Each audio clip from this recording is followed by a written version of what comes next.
Still Life with Stone and Car, 2004, by Jimmie Durham. American artist Jimmie Durham's Still Life with Stone and Car, 2004, is a striking work plonked in the middle of the roundabout where Pottinger Street, curving down from the top of the sandstone cliff, meets Hickson Road at Pier 23. As the name suggests, this work involves a stone and a car. But the stone is more than a stone. It's a huge, craggy, veined, quartz-white boulder that likely weighs several tonne.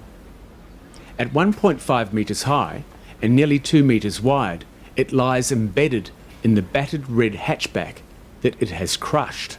The car with boulder has been placed, bonnet towards Pier 23, in the middle of the low concrete centre of the roundabout.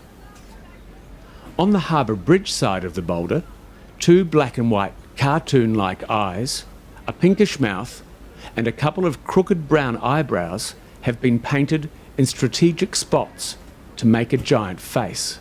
It looks like graffiti, but it is Durham's handiwork. He thinks the face gives the artwork a strange narrative.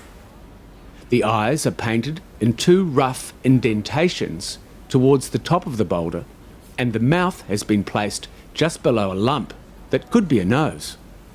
The wonky eyebrows follow slight rocky ridges above the left eye and down beside the right one.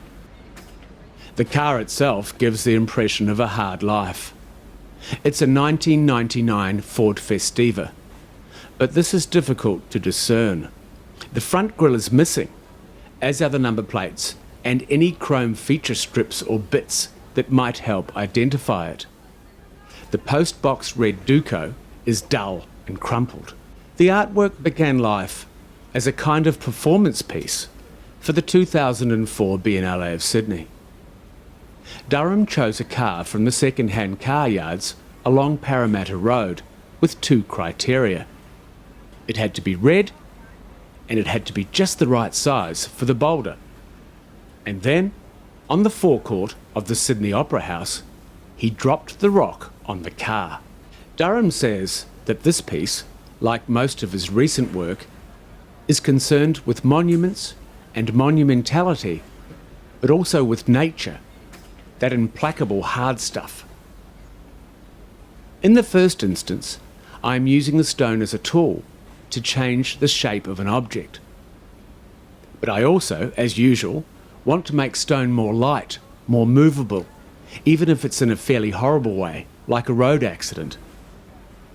I do not think the piece is humorous, even though it turns out to be.